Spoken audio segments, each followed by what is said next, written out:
One controversial ingredient, which is definitely going to divide opinion and upset some Italians. I can already hear the Italians in the comments wanting to start a war.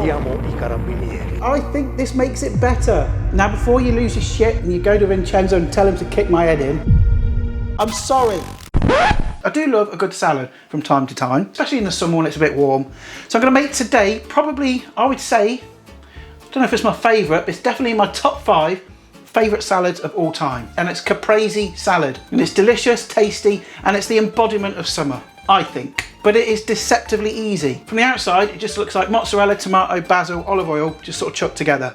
It's not as simple as that. And in my version, it's one controversial ingredient, which is it's definitely going to divide opinion and upset some Italians. So yeah, sorry. It's a beautiful salad, but you do have to follow some crucial steps. Don't worry, I'm going to show you how to make it. So first things first, the tomatoes. And ideally make them from the tomatoes you've grown at home because they're going to taste so much better. And you can't get any more organic and healthy than homegrown tomatoes, can you? So use one variety or use a mixture. It's entirely up to you. So I'm going to use a mixture from my garden. I've got some San Marzano, I've got some Romas in there, I think. I've got some golden cherry, some tiny Tims, and I think I've got some Balkanzauber ones as well. I have got some Mamans and Ox Hearts, but they're not quite red enough yet, so I'm gonna skip those. And once you've got your tomatoes there, look how beautiful they are. But they need a wash because there's all sorts of muck on there, so I'm going to give those a quick rinse.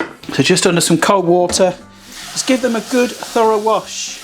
You don't want any bugs and stuff and that on your salad, do you?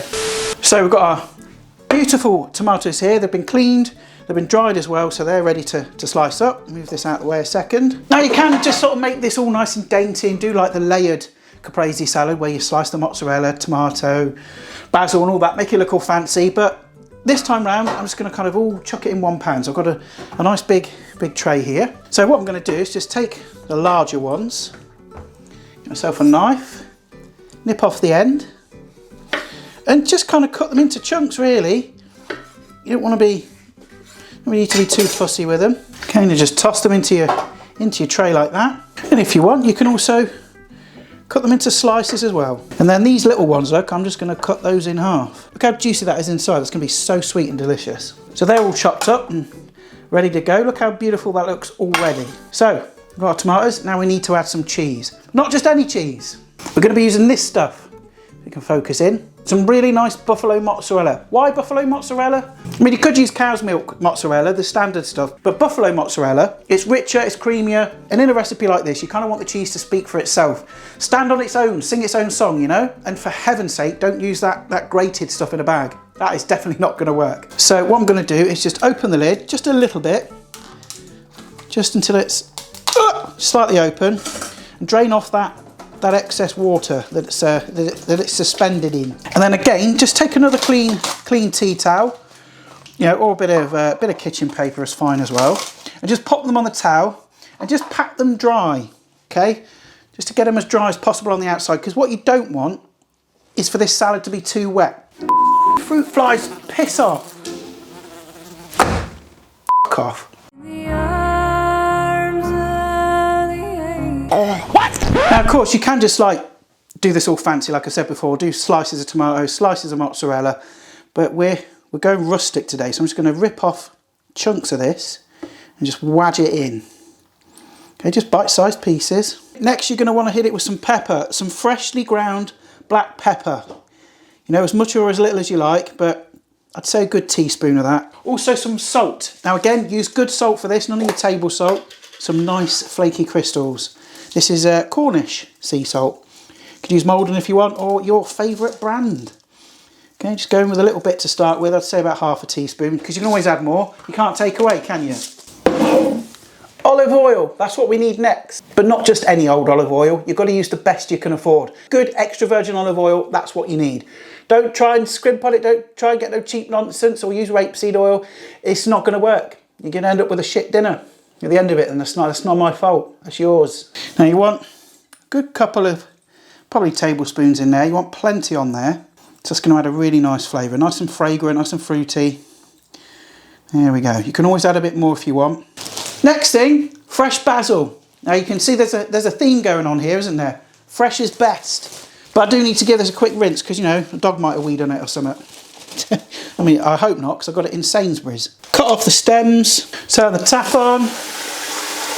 Just give them a quick rinse, nice and gently. Now I've dried off my basil slightly, so I'm going to start adding the leaves. Now, add them whole, and the reason is basil is very delicate. It bruises easily, you can damage the leaves, so there's some big ones, small ones, use a variety. And again, just eyeball it, right? You can always add a bit more if you want. Add enough until it makes your heart happy, that's what I say. And once you've added your basil, just get your hands in there and just gently kind of toss everything together. And just take a bit of basil, bit of tomato, bit of cheese, just give it a quick taste.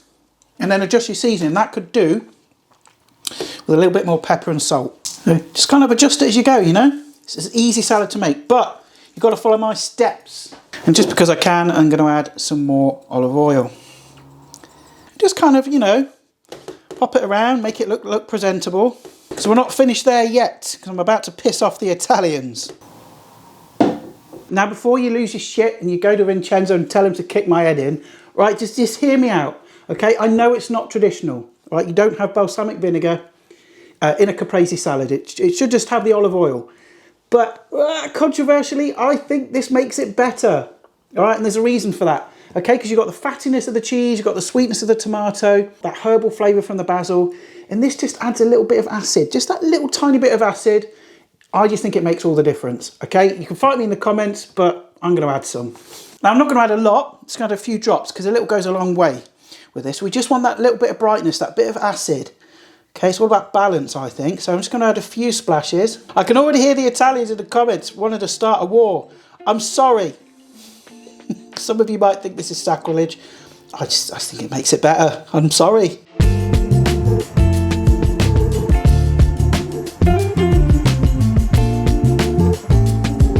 I'm just going to serve myself up a portion. I've got flipping loads here. Well, I'll save some for tomorrow for my lunch.